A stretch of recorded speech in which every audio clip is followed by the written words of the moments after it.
pertama, Shopee. Shopee merupakan fitur layanan uang elektronik yang dapat digunakan sebagai metode pembayaran online di platform Shopee, offline di Merchant ShopeePay, dan untuk menampung pengembalian dana. Yang kedua, Bizzy.co.id. Bizzy merupakan portal employee purchase program pertama di Indonesia. Dihadirkan bagi perusahaan yang ingin memberikan tambahan employee benefit kepada karyawannya sehingga mereka bisa belanja secara online kebutuhan pribadi dengan harga grosir diskon korporasi. Yang ketiga, Lazada.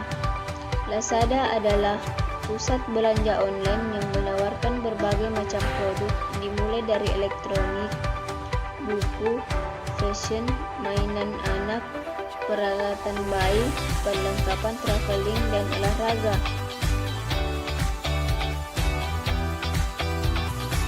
Yang keempat, Ralali. Ralali.com merupakan marketplace B2B atau business to business yang bisa menghubungkan pemasok produk dan pelaku bisnis melalui situs online maupun aplikasi mobile.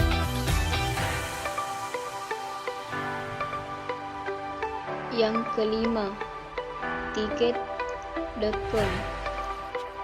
Tiket.com adalah situs web yang menyediakan layanan pemesanan hotel, tiket pesawat, tiket kereta api, penyewaan mobil, tiket konser, tiket atraksi, tiket hiburan, dan tiket event yang berbasis di Jakarta, Indonesia. Tiket.com dibentuk pada bulan Agustus 2011. Yang keenam, Tokopedia. Tokopedia adalah perusahaan internet yang memungkinkan setiap individu dan pemilik bisnis di Indonesia untuk mengembangkan dan mengelola bisnis online mereka secara mudah dan gratis, sekaligus memungkinkan pengalaman berbelanja online yang lebih aman dan nyaman. Yang ketujuh, Bukalapak.com. Bukalapak merupakan salah satu online marketplace terkemuka di Indonesia yang menyediakan sarana jual beli dari konsumen ke konsumen. Semua orang dapat membuka toko online di Bukalapak dan melayani pembeli dari seluruh Indonesia untuk transaksi satuan maupun banyak. Yang kedelapan, OLX.co.id. OLX Indonesia, sebelumnya bernama Tokobagus.com, adalah sebuah situs web iklan baris di Indonesia yang difokuskan untuk membeli dan menjual produk serta jasa secara daring yang didirikan pada tahun 2005 di Bali oleh Arnold Sebastian Eck dan Remco Luebker. Yang kesembilan, JD.id. JD.id mulai masuk ke Indonesia pada bulan Oktober 2015. Di awal peluncuran situs JD.id, mereka baru berfokus pada sebuah layanan yang menyediakan barang-barang kebutuhan seperti elektronik dan gadget. Yang ke-10, Blibli.com. Blibli.com adalah salah satu e-commerce di Indonesia dengan konsep belanja online ala mall. Dengan konsep tersebut, Blibli mengharapkan masyarakat Indonesia yang terbiasa belanja di mall bisa menemukan barang yang mereka cari dengan mudah dan menyenangkan dimanapun dan kapanpun. Blibli adalah produk pertama PT Global Digital Niaga yang merupakan anak perusahaan jaring di bidang digital. yang didirikan pada tahun 2010. Blibli bekerja sama dengan teknologi provider kelas dunia, mitra logistik, banking partner, serta merchant partner dengan standar tertentu untuk menciptakan sistem back-end yang bisa memenuhi kebutuhan pengguna Blibli.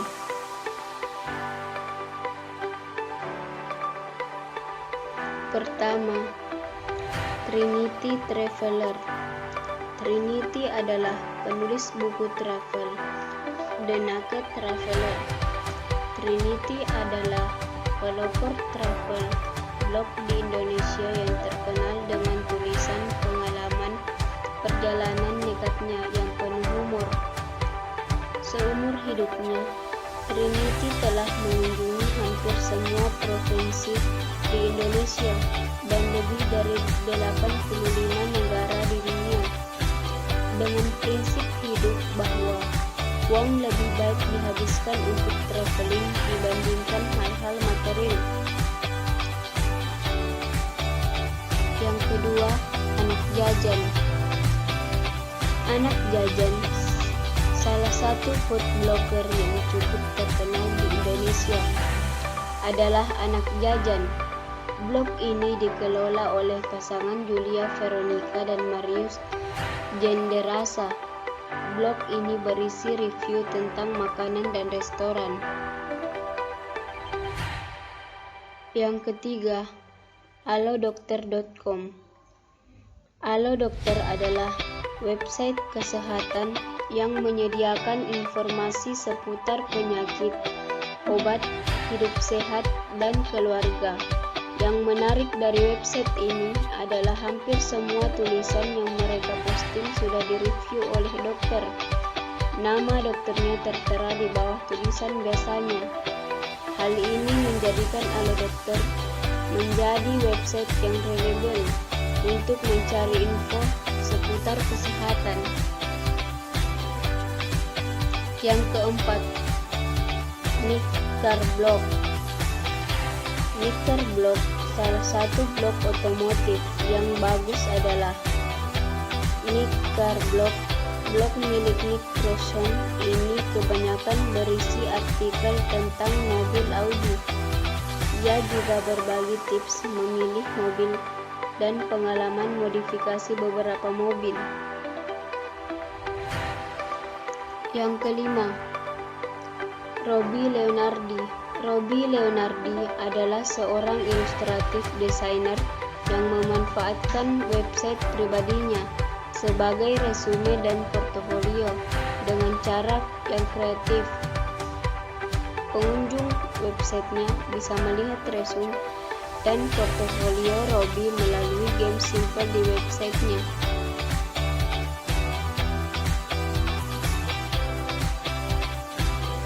Yang keenam, halodoc.com. Halodoc adalah suatu terobosan yang memanfaatkan teknologi terkini yang menawarkan kemudahan dan mempersingkat waktu untuk mengakses kesehatan pada saat pengguna membutuhkan pertolongan dokter. Yang ketujuh, Epek. Epek merupakan perusahaan rekayasa elektronika yang sudah berdiri sejak 1952 di Amerika Serikat. Epek akhirnya membuat blog yang sangat teknis dan membahas tentang berbagai hal tentang elektronika. Yang kedelapan, Minimalis Baker. Jika blog Anak Jajan lebih banyak mengulas tentang makanan dan restoran, food blog yang satu ini lebih banyak memberikan konten resep makanan. Minimalis Baker ini dikelola oleh Dana, seorang resep developer, konten kreator, dan food photographer. Dana sudah mengelola blog ini sejak tahun 2010 dan juga aktif menulis buku-buku resep makanan. Yang kesembilan, Everywhere.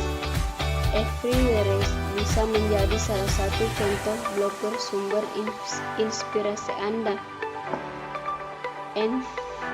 Everywhere adalah blog traveling milik Geraldine de Ruyter yang dinobatkan sebagai Best Blog of 2011 oleh Time Magazine.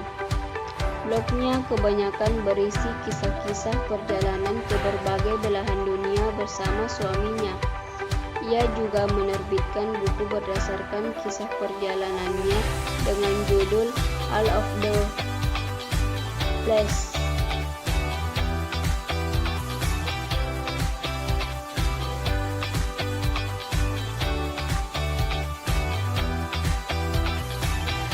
Yang ke-10, Christopher Lee.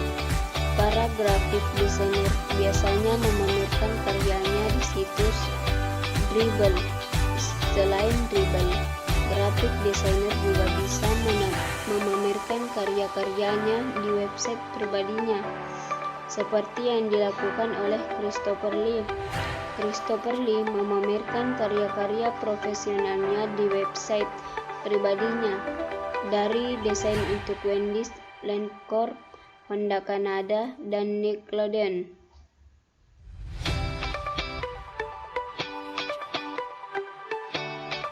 Yang pertama, PesonaEdu.com. Website edukasi ini menghadirkan konsep-konsep matematika dan sains yang biasanya sulit dimengerti oleh siswa, dengan tampilan animasi dan simulasi interaktif yang indah dan sangat menarik, sehingga membantu siswa menemukan kegembiraan dalam belajar. Tersedia dalam bahasa Indonesia dan bahasa Inggris. Yang kedua, w3school.com. Ketiga artinya www atau World Wide Web, dan school yang berarti sekolah. Sudah jelas bahwa situs ini adalah suatu tempat untuk belajar tentang web.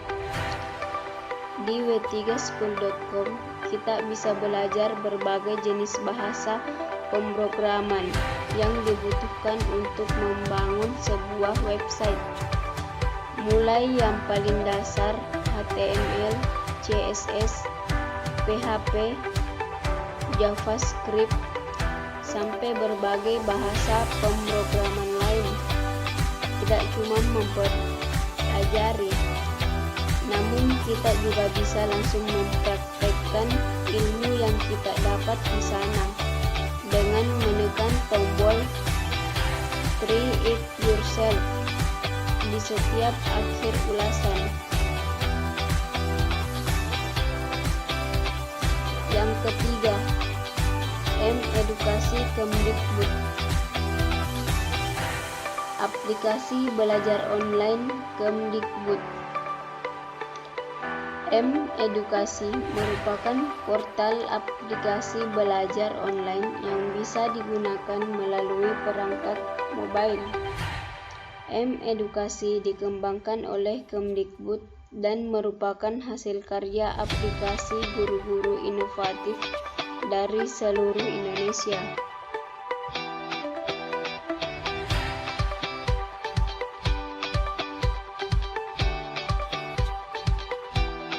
Yang keempat, Ruang Guru. Ruang Belajar Online Indonesia. Situs untuk belajar yang berdiri di tahun 2004 ini kini menjelma menjadi startup terkemuka di bidang pendidikan. Situs ini dapat dimanfaatkan baik oleh guru maupun siswa, karena di sini guru dan siswa dapat berlangganan video materi pembelajaran dan mengerjakan soal-soal layout berbagai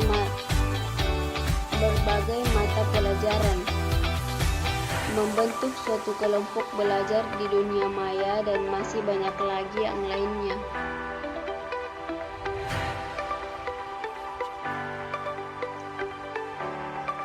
Yang kelima, Xenius Education. portal belajar SD sampai SMA. Xenius Education adalah website pendidikan yang menyediakan berbagai materi pembelajaran mulai dari tingkat SD hingga SMA. Guru bisa memanfaatkan situs ini sebagai sumber belajar di mana siswa diminta untuk mencari materi yang sedang dipelajari. Guru juga bisa memanfaatkan situs belajar online ini untuk mengeksplorasi kemampuan siswa melalui latihan soal secara online.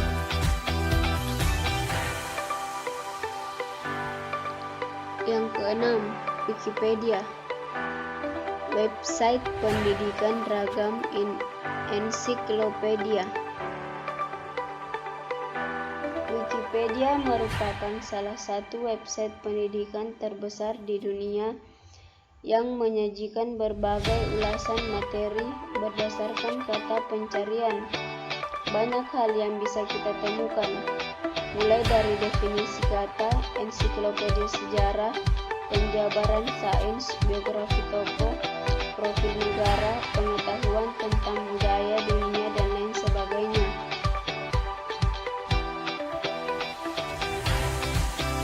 Yang ketujuh, Twitter. Situs latihan soal ujian. Twitter adalah portal yang sangat mirip dengan Xenius Education. Seperti halnya Xenius, Twitter hadir sebagai situs belajar untuk siswa SD hingga SMA. Media pembelajaran di Twitter mayoritas adalah berupa video interaktif, dan kebanyakan video yang tersedia di situs ini disediakan untuk membantu persiapan ujian sekolah, ujian nasional, UN, dan SBMPTN bagi siswa SMA. Yang kedelapan, Google Books. Situs buku bacaan online. Di era digital, buku bukan hanya dalam bentuk hard copy, namun juga soft copy, e-book. Maka saat ini banyak sekali situs yang menyediakan fasilitas e-book. Salah satu situs penyedia buku digital terbaik dan gratis adalah Google Book. Melalui situs Google Books ini, kita bisa mencari beragam jenis buku. Google Book layaknya perpustakaan besar yang siap untuk dibaca kapan saja dan di mana saja. Yang kesembilan, SlideShare, situs berbagi dokumen. SlideShare merupakan situs tempat berbagi dan mengunduh dokumen. Berbagai dokumen pengetahuan terupload di situs ini, baik dalam format PDF, doc, maupun presentasi PPT. Yang ke-10, Sekolahmu. Situs belajar online materi sekolah dan skill prakerja. Sekolahmu merupakan situs belajar online yang menyediakan konten pelatihan tentang berbagai materi, mulai dari materi SD, SMP, SMA, konten ujian online hingga pelatihan dalam hal skill. Skill di sini tidak selalu terikat dengan kurikulum di sekolah formal, melainkan berkaitan dengan skill yang dibutuhkan untuk mempersiapkan diri memasuki dunia kerja.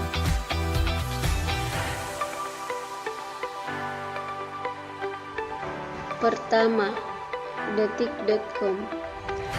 Detik.com yang merupakan situs yang sudah lama menjadi situs paling banyak diakses oleh orang Indonesia, baik lewat PC maupun Android.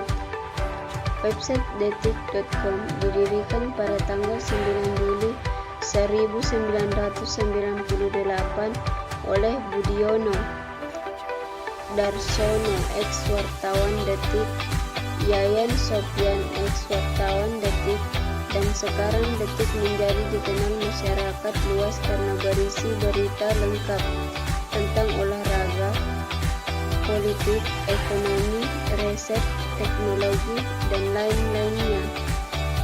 Sebagainya, Detik.com ini sangat disukai para pebisnis sampai para petani untuk kepentingan mendapatkan informasi yang bermanfaat.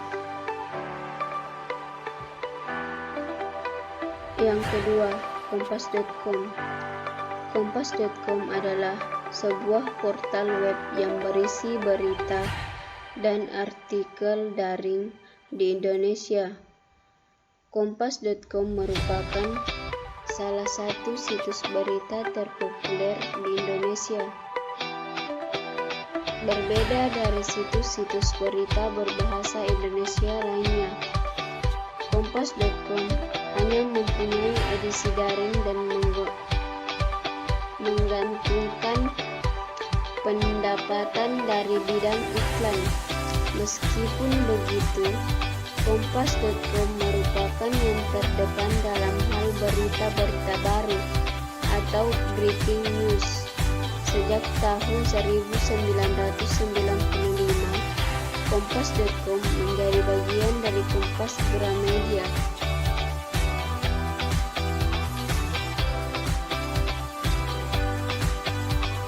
Yang ketiga, Liputan6.com.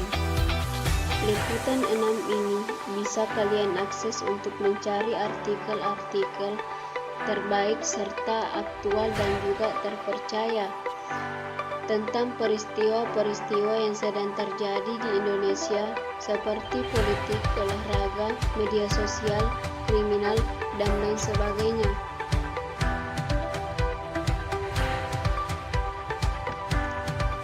Yang keempat, Tribunnews.com yang memiliki semboyan berita terkini Indonesia yang memiliki fasilitas yaitu user luar untuk juga ikut andil dalam membuat berita, sehingga artikel kebanyakan ditulis secara alami. Maksudnya adalah berita yang menyajikan tanpa ada suatu kepentingan golongan. Yang kelima, Suara.com. Website ini adalah portal berita yang komplit dikemas ke dalam model tema yang bagus sehingga dapat membuat si pengakses menjadi lebih mudah memilih semua berita yang mereka inginkan. Yang keenam, Merdeka.com. Merdeka.com merupakan sebuah situs berita dari kapanlagi.com yang menyajikan informasi berita Indonesia. Merdeka.com didirikan oleh Steve Christian pada tahun 2011 dengan investasi oleh Sugiono Wiono dari Telkomsel. Yang ketujuh, FIFA.co.id. FIFA.co.id sebelumnya bernama FIFA News adalah portal berita daring yang dikelola oleh PT FIFA Media Baru, anak perusahaan PT Visi Media Asia, dan juga mengelola bisnis penyiaran Antv, TV One, Sport One. Situs berita ini diluncurkan pada tahun 2008. Yang ke-8, Kapanlagi.com. Kapanlagi.com adalah situs media online yang menyajikan informasi berupa konten-konten berita seputar dunia entertainment baik Indonesia maupun mancanegara. Yang ke-9, Kompasiana.com. Kompasiana adalah blog jurnalis Kompas yang bertransformasi menjadi sebuah media warga, citizen media.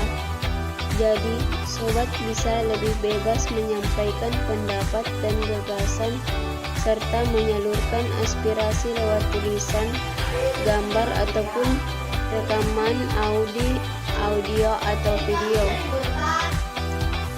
Yang ke-10, fajar.co.id. Fajar Network menyajikan berita peristiwa, kecelakaan, kriminal, hukum, berita unik, politik, dan liputan khusus di Indonesia dan internasional.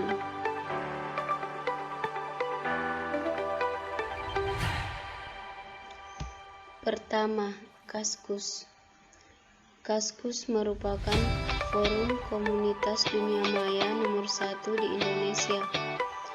Kaskus didirikan oleh 3 pemuda Indonesia yang sedang kuliah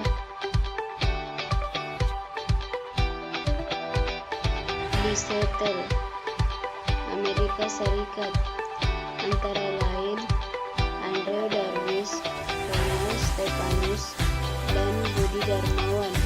Pada tanggal 6 November 1999 hingga saat ini sudah ada 6 juta pengguna yang terdaftar di forum ini. Di Kaskus, para Kaskuser dulukan anggota mereka membicarakan banyak hal mulai dari hobi sampai hal-hal yang berbau-mistis. Yang kedua, Traveler Kaskus. Asal muasal Traveler Kaskus adalah sebuah komunitas pejalan yang semula bertemu di forum Kaskus. Setelah kerap melakukan perjalanan bersama, pada 23 Januari 2012, beberapa orang entusias membuat akun microblog Twitter, yaitu @traveler Kaskus, demi memudahkan komunikasi antar anggota di media sosial, sekaligus untuk berbagi informasi yang akan membantu para pejalan saat melakukan petualangan. Yang ketiga, Kreafi.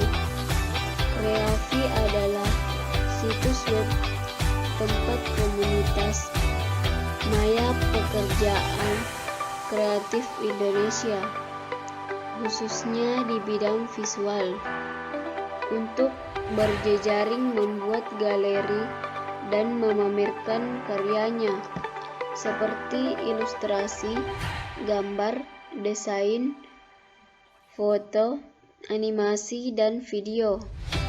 Kreafi juga menyediakan fasilitas bursa, pencarian peluang bisnis dan pekerjaan, sehingga bisa menjadi wadah untuk menghubungkan para pelaku industri kreatif dengan banyak perusahaan yang membutuhkan jasanya. Selain itu, Kreafi juga rutin mengadakan acara pertemuan di kampus-kampus nasional, lokakarja, dan juga perlombaan. Yang keempat, Putrid Indonesia. Putrid Indonesia dibentuk tanggal 7 Juni 2007 oleh Feni Syahrani dan ditujukan untuk para pembaca buku berbahasa Indonesia yang ingin mendiskusikan buku-buku tersebut, dan juga upaya untuk mengumpulkan buku-buku berbahasa Indonesia. Yang kelima, Detik Forum. Forum ini merupakan pecahan dari detik.com, sebuah situs portal berita terkenal di Indonesia. Di forum ini banyak diperbincangkan mengenai berbagai hal, kebanyakan tentang berita-berita saat ini yang sedang booming di media massa. Hingga saat ini sudah ada 1,2 juta anggota yang tercatat dalam forum ini. Yang keenam, Hijabers Community. Hijabers Community merupakan wadah belajar untuk para muslimah muda bersilaturahmi, berkumpul untuk memberikan manfaat bagi mereka yang membutuhkan. Yang ketujuh, Klub Buku Indonesia. Klub Buku Indonesia berdiri pada tanggal 6 Oktober 2011 melalui akun sosial media pertama yang digunakan yaitu Twitter. KBI atau Klub Buku Indonesia adalah komunitas yang didirikan oleh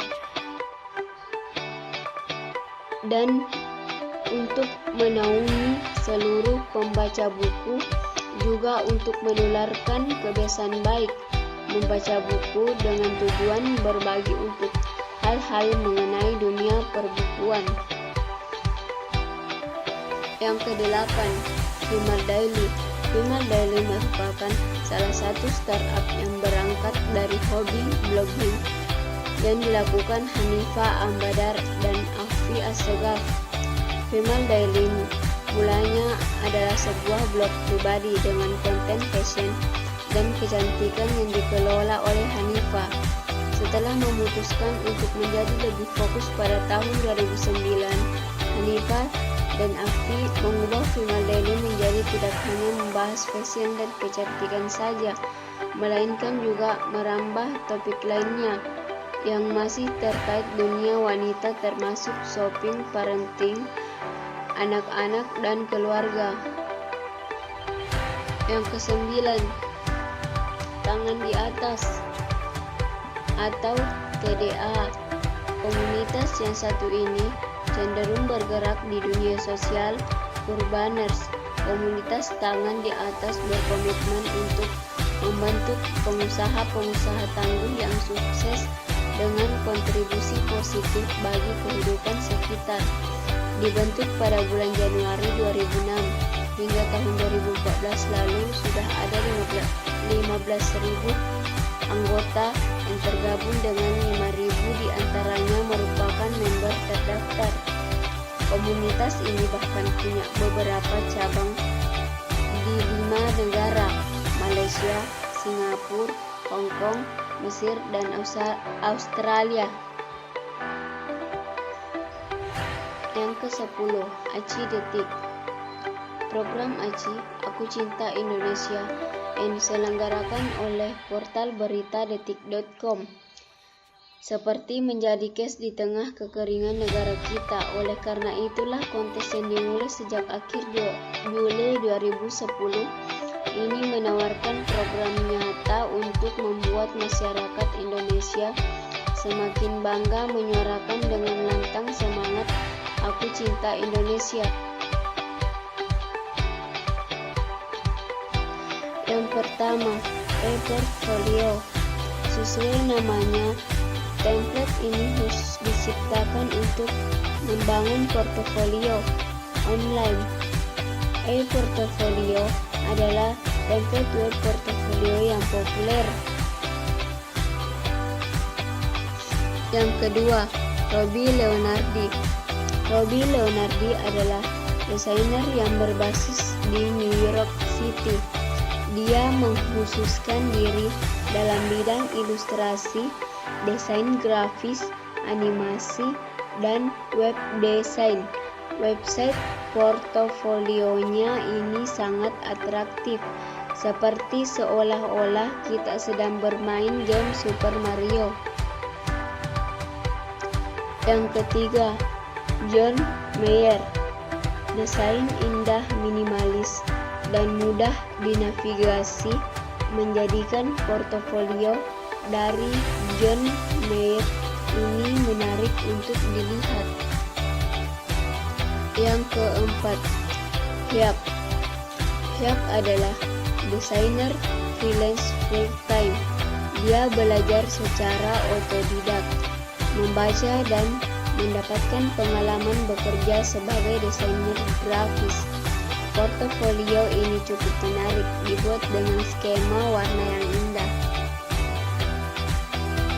Yang kelima, Stereo Kreatif. Stereo Kreatif adalah jasa yang menyediakan layanan membuat sebuah brand atau logo perusahaan.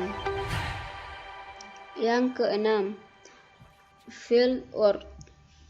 Desain portofolio dari Fieldwork sangat menarik untuk kunjungi. Tampilan portofolio sangat rapi.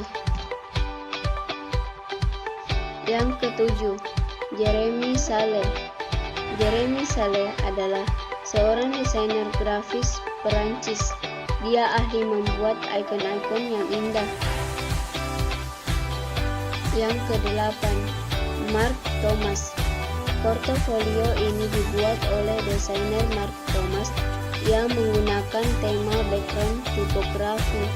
Produknya adalah website dengan model responsif. Yang kesembilan, Julien Renfoy. Portofolio Julien Renfoy memiliki ciri desain yang bersih, penggunaan desain tipografi brilian serta karakter lucu. Yang ke-10, Rosie Lee. Rosie Lee adalah tim kreatif di salah satu perusahaan di New York. Dia sangat ahli dalam menciptakan branding dan periklanan.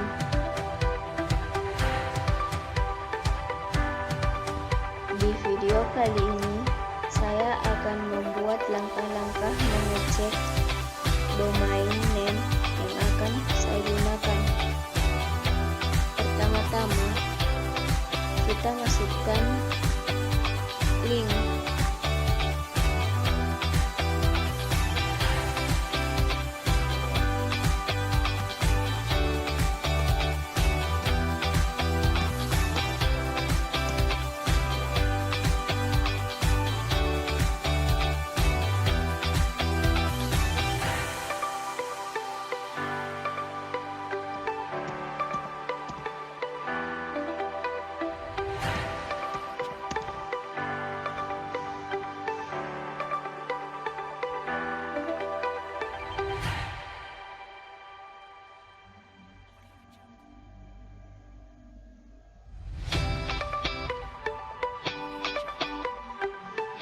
Jika tampilannya sudah muncul seperti ini, kita klik domain, terus kita pilih cek domain.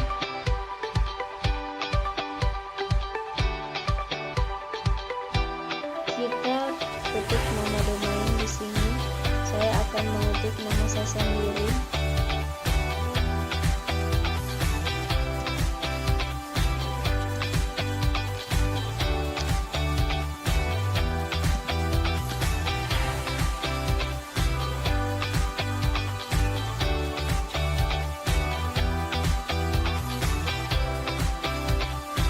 Lalu kita klik cari.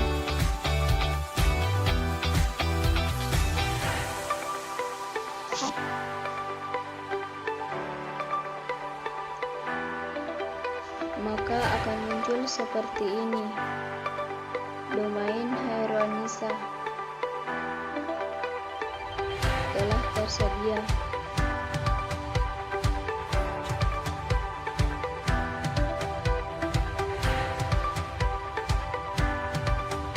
Dan ini juga ada beberapa yang sudah dipakai.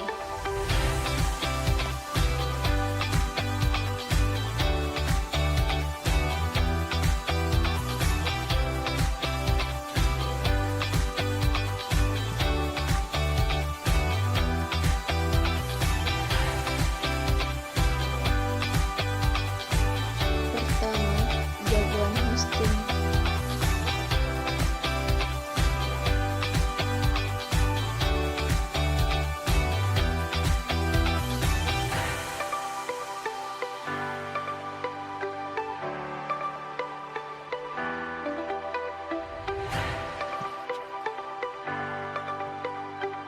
Yang kedua, ID web host.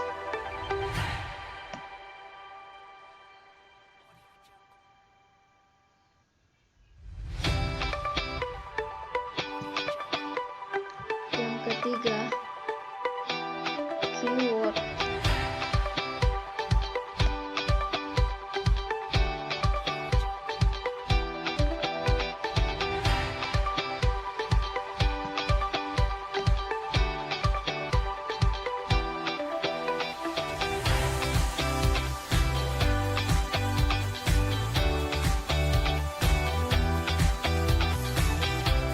Yang keempat,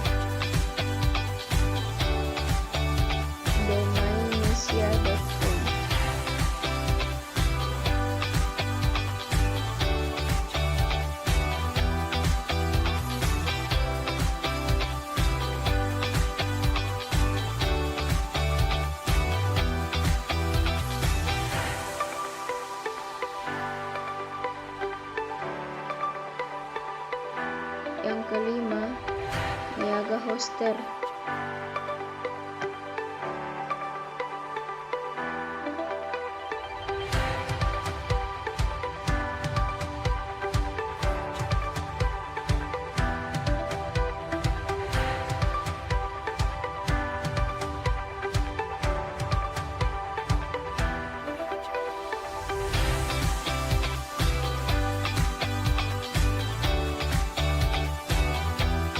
Yang keenam, rumah web.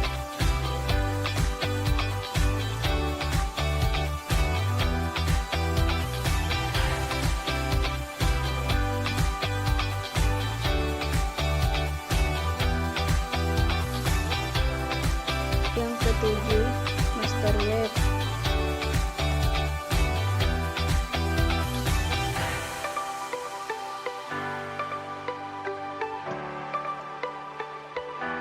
Yang kedelapan, unlimited ID.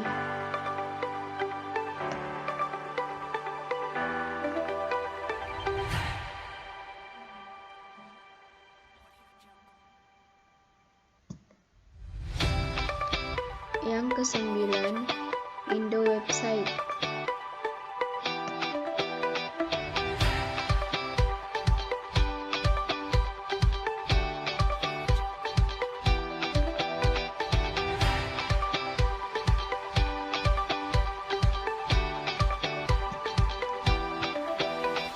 Yang ke-10, Cloudhost.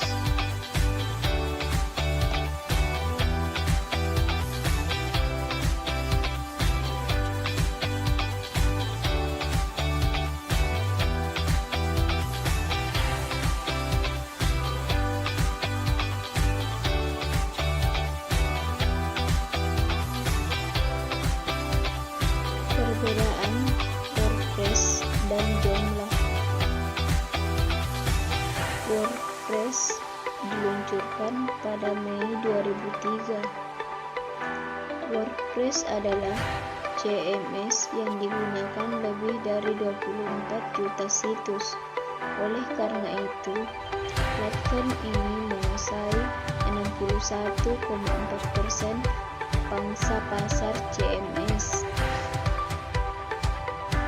WordPress juga merupakan konten manajemen sistem open source. Akan tetapi, tidak hanya itu alasan mengapa platform ini digemari oleh banyak pegiat website dibandingkan mayoritas CMS terkenal lainnya. WordPress dikenal mudah dipelajari dan dioperasikan. WordPress dahulunya lebih sering digunakan untuk blogging, tetapi kini dapat menjalankan berbagai jenis situs setelah melalui banyak perkembangan. Joomla. Joomla adalah CMS dengan pengguna terbanyak nomor 2 setelah WordPress. Kini platform yang diluncurkan pada September 2005 ini digunakan oleh 2,8% atau sekitar 1,8 juta website di dunia. CMS ini bersifat open source. Dengan kata lain, Joomla dapat diunduh, diinstal, dan disebarkan secara gratis.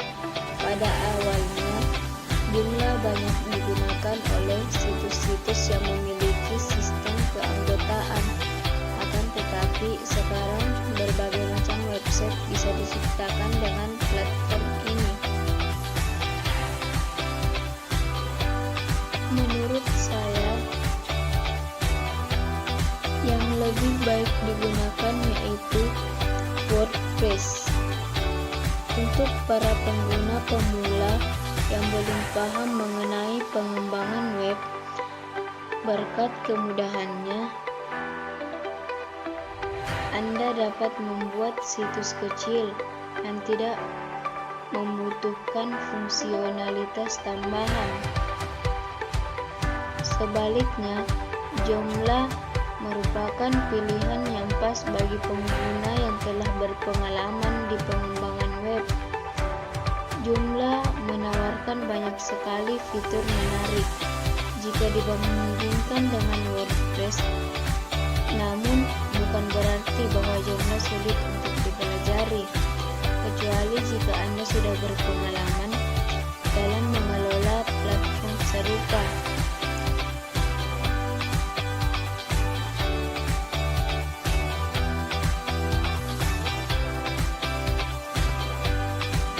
Yang pertama, www.enigmablogger.com.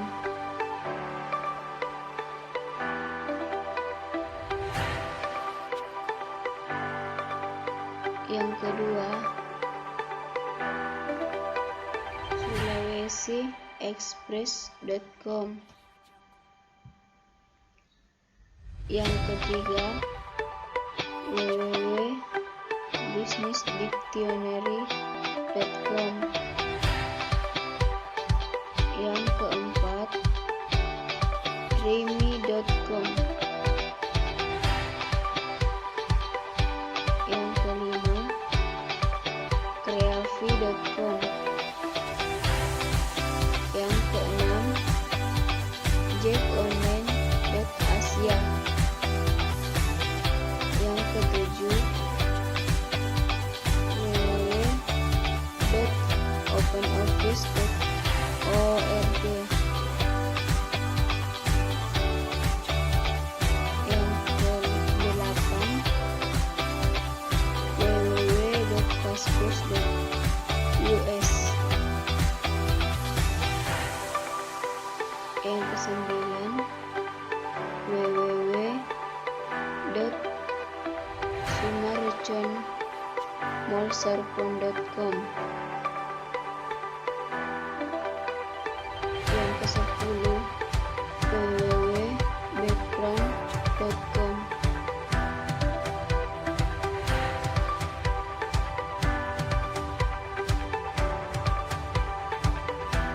Yang pertama, Google Classroom.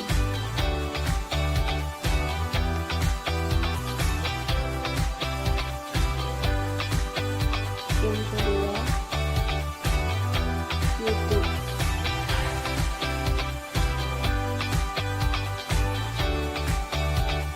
Yang ketiga, Classroom NBI.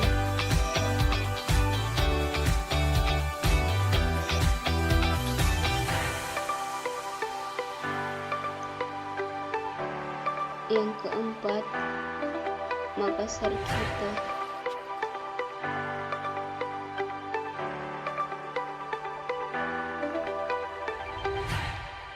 Yang kelima, portal akademik.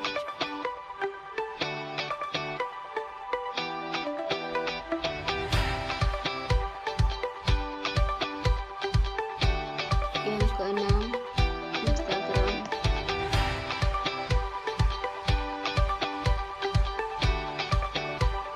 Yang ketujuh, bumn.go.id.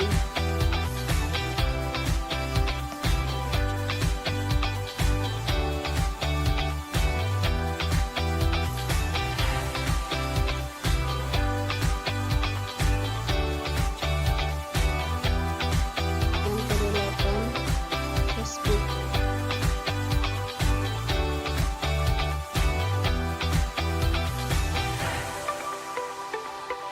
Yang kesembilan, WhatsApp.